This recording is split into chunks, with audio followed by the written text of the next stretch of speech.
propositions. Choisissez celle qui correspond à l'image. Regardez l'image 1. A. Arrêtez de vous disputer. B. Finissez votre goûter, les enfants. C. Rentrez, vous allez attraper froid. D. Sortez de dessous vos lits.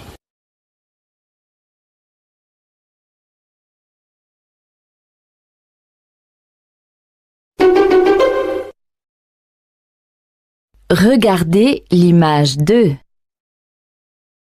A. Oh, c'est un bon marchand de légumes. B. Demandez un plan de la ville. C. L'entrée de la préfecture est là-bas. D. Ma voiture est au parking.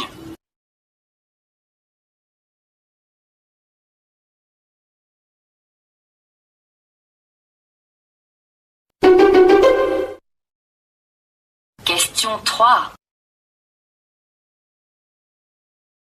Oh là là, cette valise est lourde et le train va partir. Est-ce que tu peux m'aider? A. Oui, à 16 heures. B. Oui, bien sûr. C.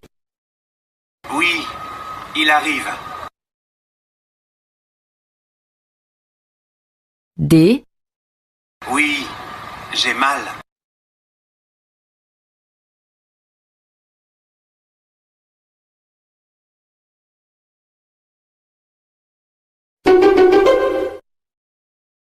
Question 4.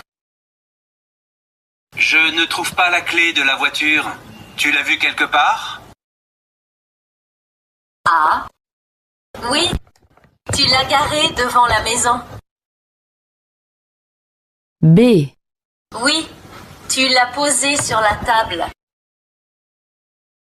C. Oui, tu peux en racheter une au marché. D. Oui, tu peux sûrement la prendre.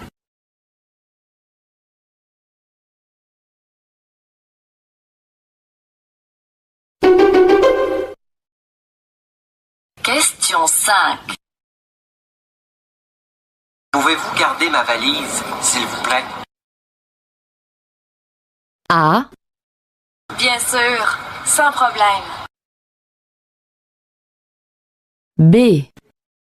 D'accord, j'y vais. C. Désolé, il est absent. D. Merci, ça va très bien.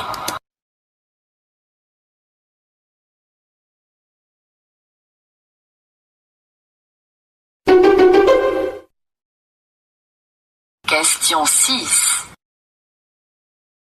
Pardon, madame. Vous pouvez m'aider? Je cherche les vêtements de sport. A. C'est au 2e étage. B. Ils existent dans ces 2 couleurs. C. Les soldes commencent demain. D. Vous pouvez payer par chèque.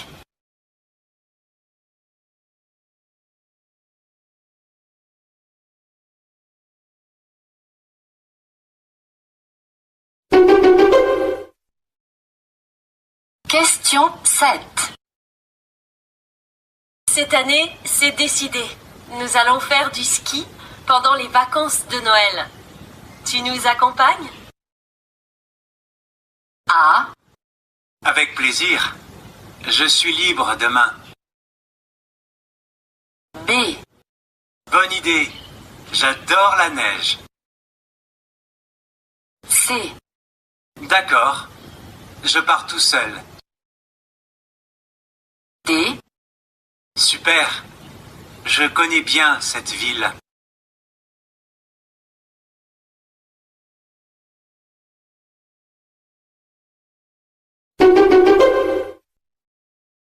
Question 8. Vous avez reçu la commande de Madame Cordier? A. Oui, bientôt. B. Oui, ce matin. C.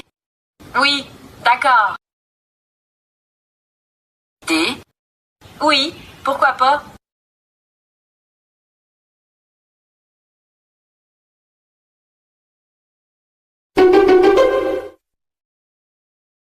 Question 9. Maxime propose de faire du camping dans le sud de la France pour les prochaines vacances. Qu'est-ce que tu en penses? A, Bien sûr. Je réserve l'hôtel. B, D'accord. On reste à la maison. C, Non. L'appartement est trop cher. D, Pourquoi pas? Les enfants vont adorer.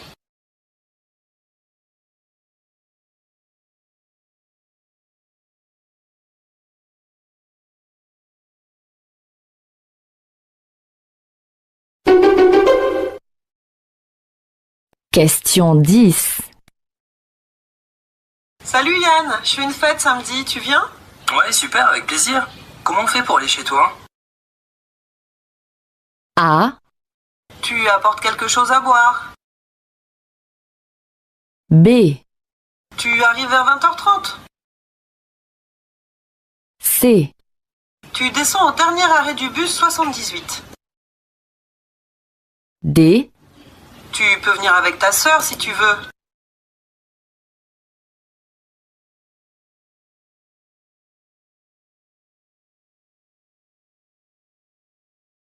Écoutez le document sonore et la question. Choisissez la bonne réponse.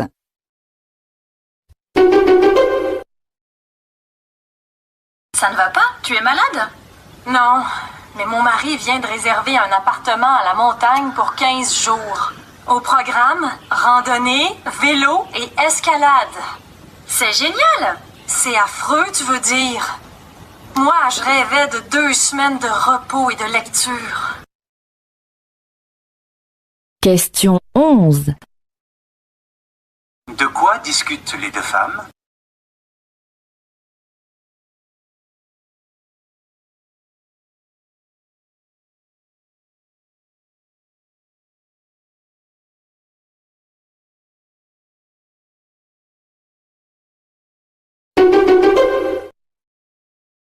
Allô? Bonsoir Gillette. C'est Maryse. Alors, comment ça va? Ça va. Aujourd'hui, ma petite fille est venue. J'étais très contente. Elle est tellement dynamique. Ça me rajeunit toujours de la voir.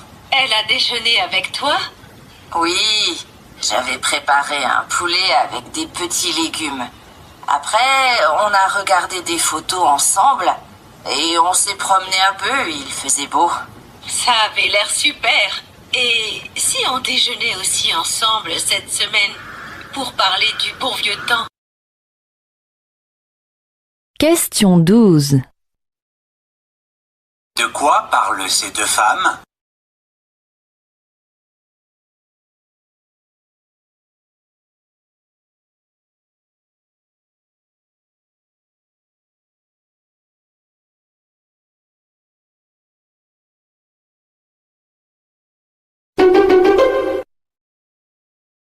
Perrine, tu viens au cinéma avec nous? Quand? Aujourd'hui? Ce soir, la séance est à 20h. Il passe une comédie romantique. Non, j'ai une réunion au bureau jusqu'à 18h. Et après, j'ai rendez-vous au restaurant avec Paul. Question 13. Qu'est-ce que Perrine va faire ce soir?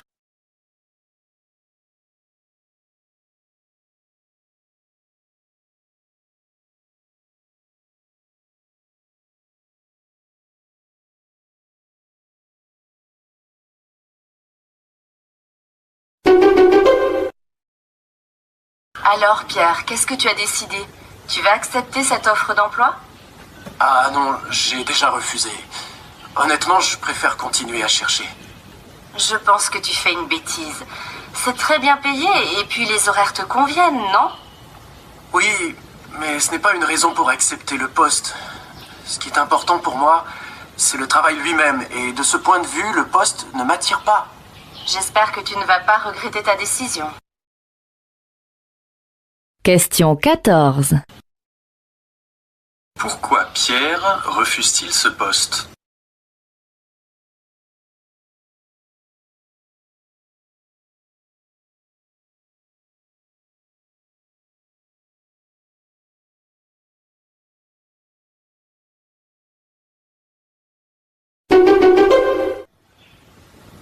Où pars-tu en vacances cet été?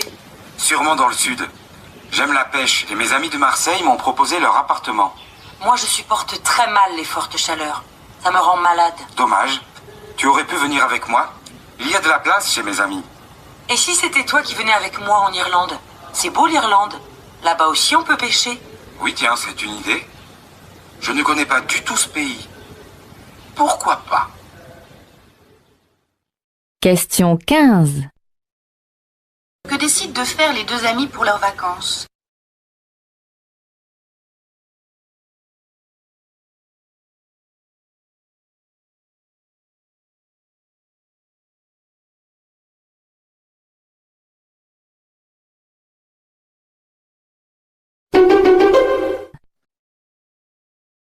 Pourquoi en si peu de temps on est venu à 7 milliards sur Terre? Parce que la mortalité a diminué, notamment la mortalité des enfants, grâce au progrès de l'hygiène, de la médecine, au progrès économique.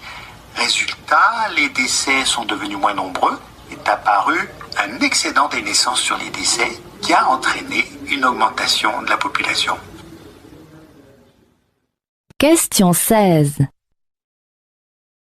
Qu'explique cet homme?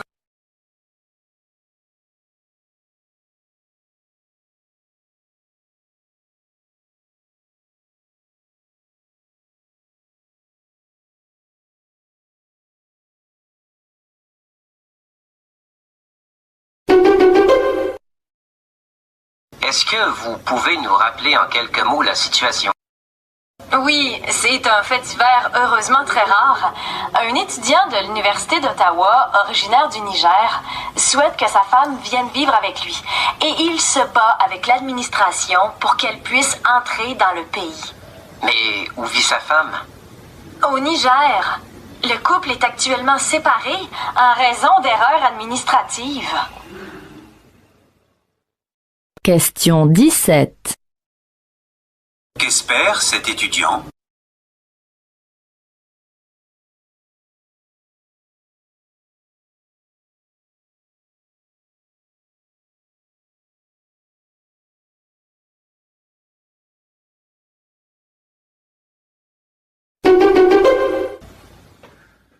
Février est l'un des mois les plus maussades au niveau de la météo. C'est souvent le mois le plus gris et le plus froid de l'année. Du coup, les gens ont tendance d'une part à surchauffer leur chambre et aussi à moins l'aérer. Or, tous les spécialistes le disent, une température intérieure au-dessus de 19 degrés et le manque d'air frais sont néfastes à la qualité du sommeil. Et cette fatigue au mois de février serait uniquement due au problème de sommeil? Non, il se trouve qu'en février, enfin en hiver, l'organisme est plus vulnérable, d'autant qu'il est mis à rude épreuve, notamment avec tous les virus qui circulent. Et puis il y a aussi le manque de lumière, un peu comme en octobre-novembre où de nombreuses personnes font la fameuse dépression saisonnière. Question 18. Qu'explique la journaliste?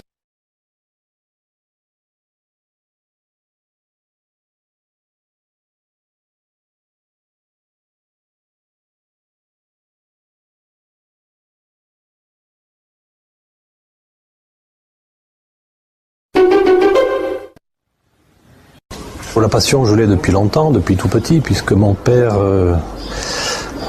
était passionné de bouts de bois. Donc voilà, quand j'ai toujours vécu dans les vieux meubles, dans les vieux morceaux de bois. Puis un jour, mon médecin de famille m'a donné un meuble à restaurer. Et à partir de ça, j'ai voulu faire de la restauration de meubles. Le but de la restauration, c'est de conserver le meuble et de le pérenniser, de le prolonger dans le temps, en gardant toute son authenticité et ce qui fait sa valeur. La principale qualité d'un restaurateur, c'est la passion, connaître le mobilier, puis beaucoup de patience également, et beaucoup d'humilité, oui. Question 19. Selon Alain Guéroux, quel est l'objectif de son métier?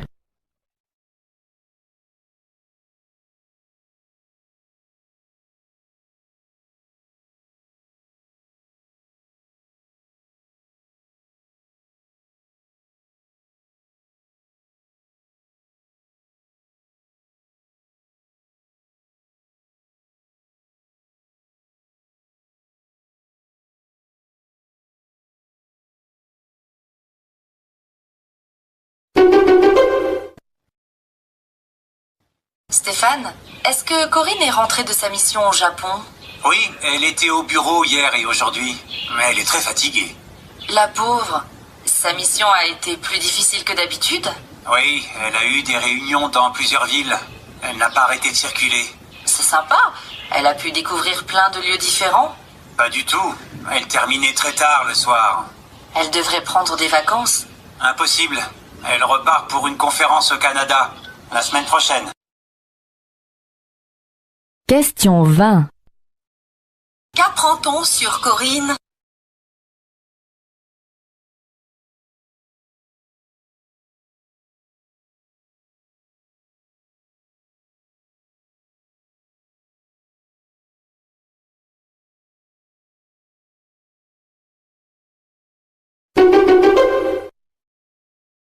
Alors Théo, comment se sont passées tes vacances? Super. Une semaine, c'était un peu court, mais je suis content. Tu es parti avec tes amis Diego et Chris, comme prévu? Non, au dernier moment, ils ont préféré aller en Espagne. J'ai donc proposé à mon cousin de m'accompagner et il a accepté. Vous avez dormi à l'hôtel? Non, on avait réservé dans un camping pas cher près de la plage. On a fait de la planche à voile tous les jours. Question 21. Que dit Théo à propos de ses vacances?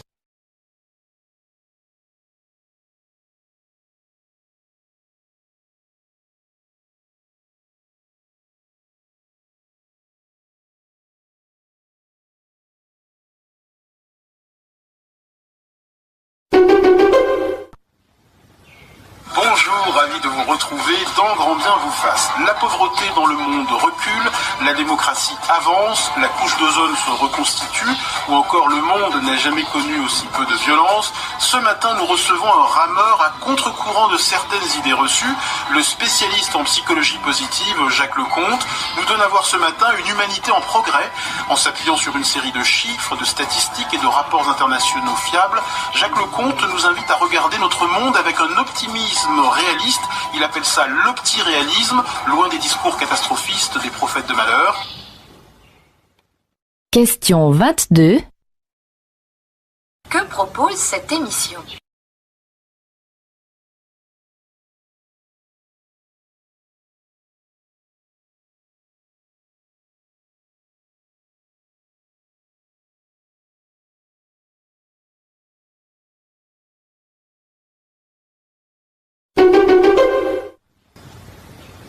Je crois que les difficultés en matière de lecture ont des causes à la fois individuelles et sociales. Les parents, par exemple, parce qu'ils sont angoissés par l'avenir de leurs enfants, leur présentent souvent la lecture comme une obligation, une démarche indispensable pour réussir, et c'est une erreur, parce que la lecture est avant tout un plaisir. Un livre, c'est un voyage, une découverte, une aventure, et il faudrait faire découvrir la lecture aux enfants comme on leur fait découvrir la cuisine chinoise ou les jeux dans la neige. Et puis les parents refusent aussi souvent à leurs enfants des lectures qu'ils considèrent comme mineures. Les bandes dessinées, par exemple, et ça aussi, c'est une erreur. Lire une bande dessinée, c'est lire. Et ça permet souvent d'ailleurs de découvrir ensuite d'autres formes de littérature.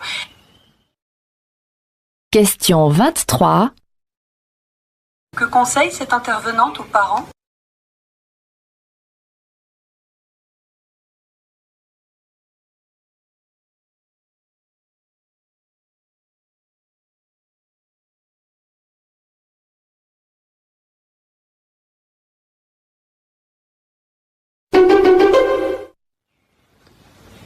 87% des gamins ne savent pas à quoi ressemble une betterave, un tiers n'ont jamais vu de poireau et un cinquième ne reconnaît pas un abricot. En ce qui concerne les pâtes, 72% ne savent pas ce qu'il y a dedans. Ça nous parle de nous aujourd'hui? Oui, tout à fait. C'est évidemment un des grands problèmes. Il faut redonner des repères sur les aliments, savoir d'où ils viennent, comment ils poussent, à quoi ça sert. Pour cela, il faut emmener les enfants sur les marchés, faire les courses. Il faut leur montrer quand on fait la cuisine les ingrédients que l'on met. Donc il faut réapprendre la culture alimentaire qui est quand même dans nos traditions en France. Question 24. Quel problème évoquent les interlocuteurs à propos des enfants?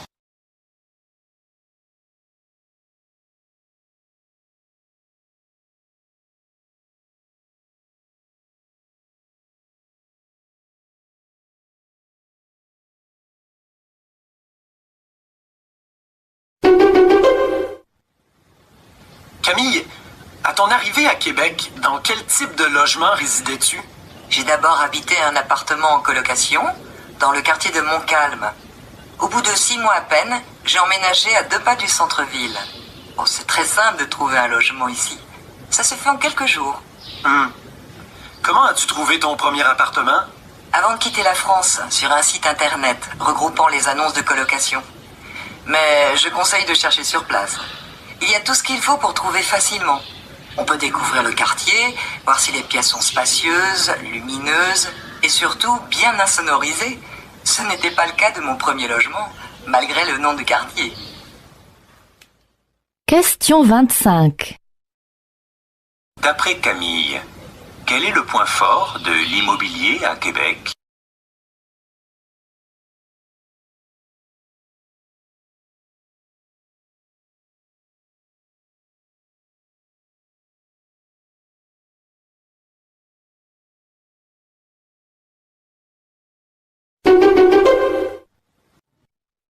Depuis 20 ans, les Français ont le nez dans leurs poubelles pour séparer les emballages recyclables des ordures ménagères. Ces emballages prennent ensuite la direction d'un centre de tri car ils sont encore mélangés. Des machines permettent de mettre d'un côté le plastique, de l'autre les cartons, l'aluminium, etc.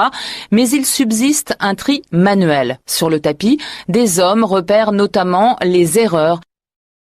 Question 26. Quel processus la journaliste décrit-elle?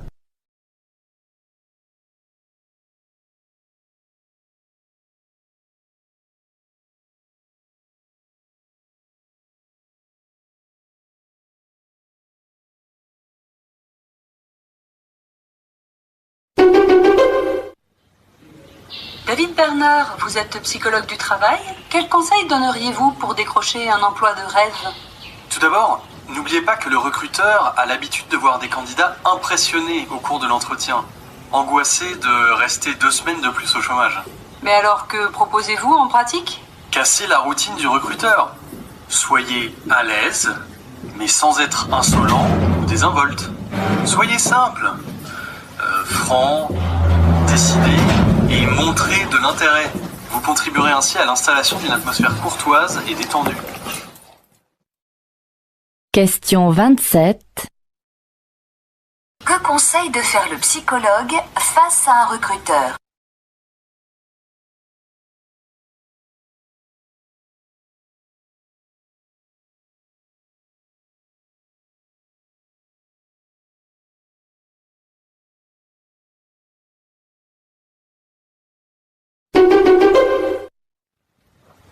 Monsieur Jacquemin, parlez-nous de votre dernier ouvrage.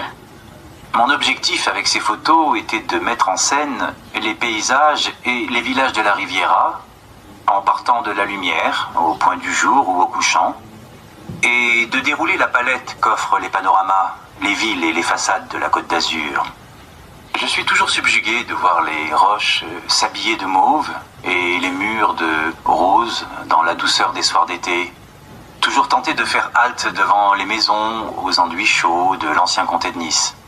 C'est à ce voyage que j'ai voulu inviter le lecteur. Merci pour cette présentation alléchante. Grâce à vos photos, nous redécouvrons ce territoire aux 1000 facettes où le soleil joue le premier rôle. Question 28. Quel est le but poursuivi par ce photographe?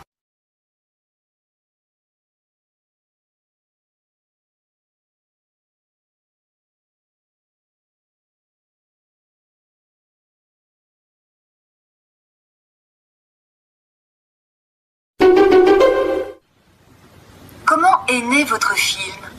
Ça faisait longtemps que je voulais faire un film sur l'école. Rester entre les murs et montrer par des moments d'école ce que vivent les élèves. Le jour de la sortie de mon précédent film, En route, j'ai participé à une émission de radio à laquelle était également invité François Rufus, qui venait de sortir son livre. Et au cours de l'émission, je me suis aperçu qu'il traitait tous les thèmes que je voulais aborder de la manière dont je voulais le faire, sans sortir du collège, avec une démarche minimaliste et très descriptive. Dans l'ascenseur, je lui ai demandé s'il était intéressé par une adaptation. Il m'a donné son livre, et 3 jours après, je signais. Question 29. Quel est le point commun entre l'écrivain et le réalisateur?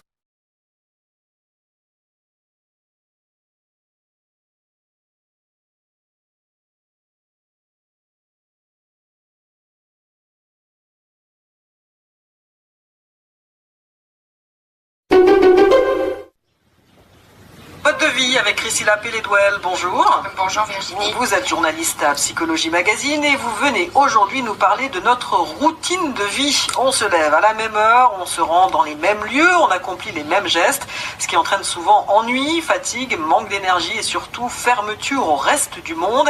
Mais parfois, il suffit de peu de choses pour déprogrammer cette routine. Expliquez-nous, Priscilla. Vraiment peu de choses. Il suffit simplement de faire un petit pas de côté, de sortir de notre perception habituelle pour expérimenter de nouvelles sensations, de nouvelles émotions. Question 30. Dans quel but la journaliste Christina Pelledwell est-elle invitée à cette émission ?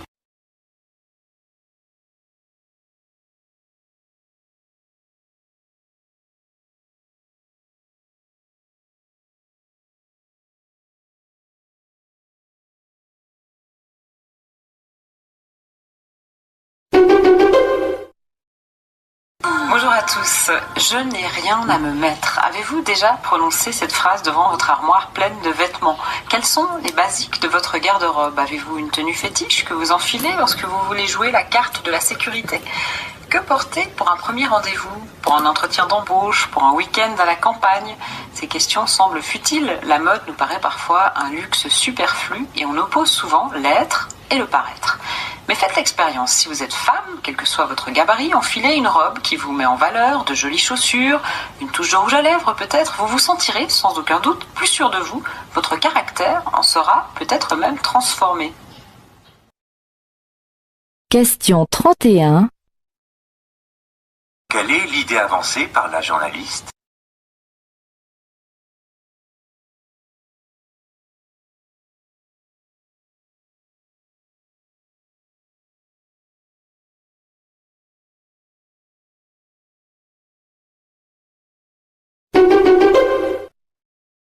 C'est au cours de cette réunion internationale qu'un premier accord a été trouvé in extremis entre les deux pays.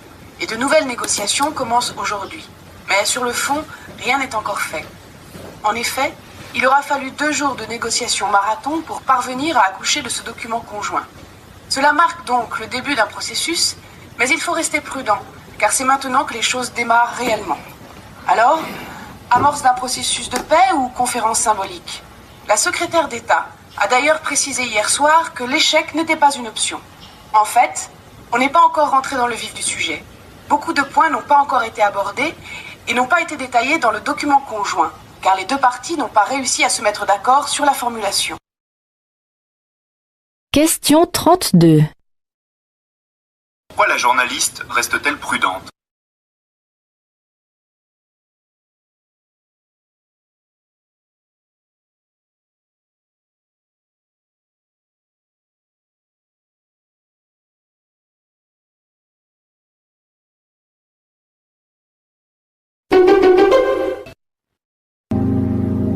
D'abord, Arles a une place énorme dans les éditions Actes Sud dans la mesure où le nom d'Arles figure sur chaque livre.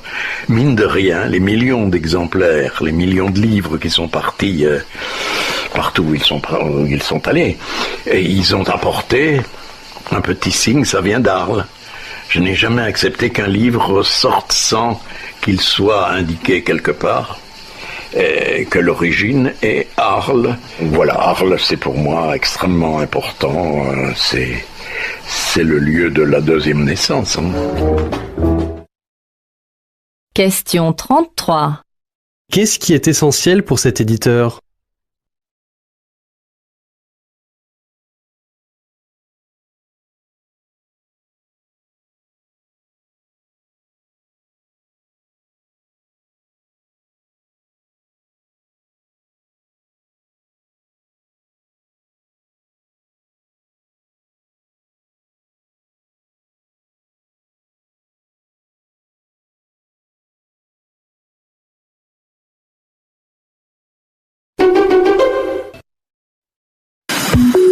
Depuis 2008, l'Organisation mondiale de la santé reconnaît les médecines traditionnelles capables de prévenir, diagnostiquer et traiter certaines maladies physiques et mentales. Cependant, les médicaments traditionnels peuvent avoir des effets indésirables ou entraîner de graves complications quand ils sont mal utilisés.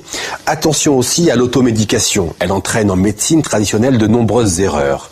Quoi Neuf Doc s'est rendu à Niamey au Niger pour rencontrer des tradis praticiens.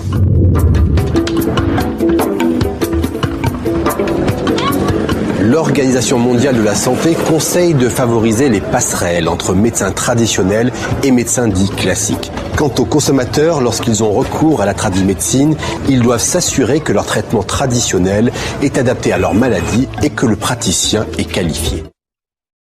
Question 34. Quel est le point de vue de l'Organisation mondiale de la santé sur les médecines traditionnelles ?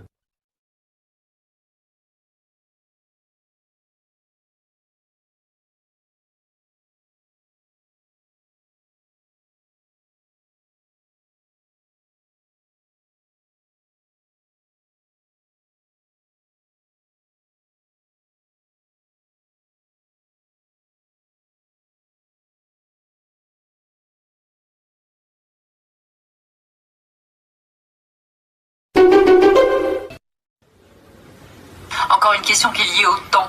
Pauline habite dans le sud et la neige est tombée en grosse quantité. Elle a peur que son poids ne casse les branches de ses arbres et de ses arbustes. Elle voudrait savoir donc s'il est conseillé de les agiter pour faire tomber la neige. À une condition, une seule, qu'ils ne gèlent pas. C'est-à-dire que si vraiment la température demain dehors est un petit peu comme ce matin, le bois est extrêmement cassant. On attend donc le redout des températures et là on peut effectivement agiter pour laisser tomber la neige et éviter que le poids ne casse les branches. Malheureusement, quantité de plantes, je pense aux gros cèdres, vont souffrir du poids de la neige car la neige représente un poids énorme qui risque de causer quantité de dommages.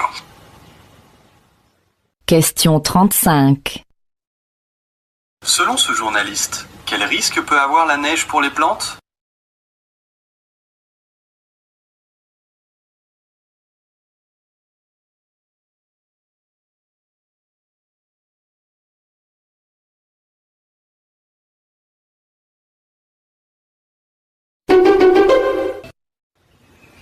Petit dicton au rayon du bon sens près de chez nous, quand on a un problème, eh bien, dormons dessus. Rien de tel qu'une bonne nuit de sommeil pour y voir plus clair. Eh bien, cette vérité, sachez-le, les chercheurs américains de l'Université de Californie l'ont démontré scientifiquement. Le sommeil permet de résoudre des problèmes sans que vous fassiez quoi que ce soit. Quand on dort, vous le savez, on alterne les périodes de sommeil profond et de sommeil paradoxal. Eh bien, cette phase paradoxale riche en rêves jouerait un rôle essentiel dans l'inventivité et dans la résolution des problèmes. Vous avez donc compris le message, il faut dormir. Question 36. Qu'a-t-on découvert sur le sommeil ?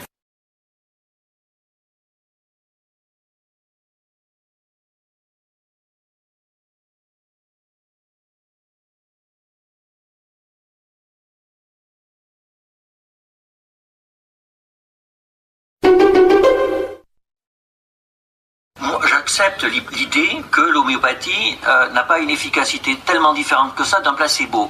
Mais en fait, nous avons besoin de médicaments qui sont des placebos. Et je suis médecin et je le dis.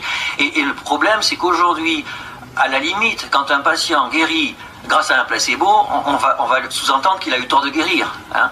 C'est-à-dire que oui, effectivement, il faut être un peu humble. En médecine, on ne comprend pas tout ce qui se passe.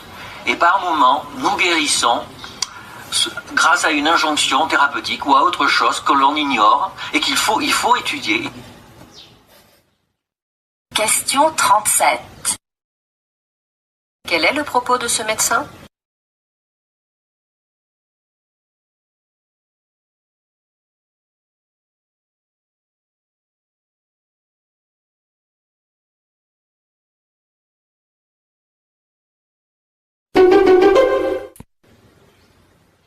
La qualité, vous savez, la qualité, surtout la très grande qualité, tout ça, ça a un prix. Si on veut trouver une place sur le marché, il faut donc, et c'est tout un exercice, arriver à produire des aliments à des coûts qui sont quand même abordables. Et c'est l'exercice qui occupe en ce moment Sophie Barry de Carole-Léhi. C'est une petite fabrique de pâtes et de sauces qui est installée à Sabrevoix, en Montérégie. Question 38. Que cherche à faire cette entreprise?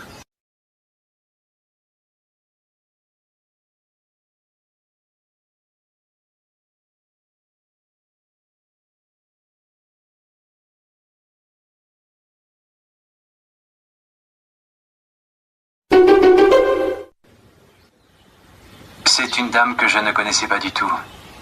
Une des deux filles d'Irène Nemirovsky, une dame qui est décédée maintenant et qui s'appelle Elisabeth Gilles, qui est éditrice chez Julliard, qui un jour m'a appelé en me disant voilà, ça fait des années que je vous entends à la télé, ça fait des années que je me dis qu'en fait, vous êtes un écrivain qui ne le savait pas. Et quand je suis arrivé dans son bureau, elle m'a expliqué qu'en fait, je n'avais rien à faire à la télé, que ce n'était pas mon métier. Mais vous croyez au hasard de la vie? Aux rencontres, vous, essentiellement? À moi, ça m'est tout le temps arrivé, ça oui. J'ai beaucoup de chance. Question 39. Comment s'est révélée la vocation de cet écrivain?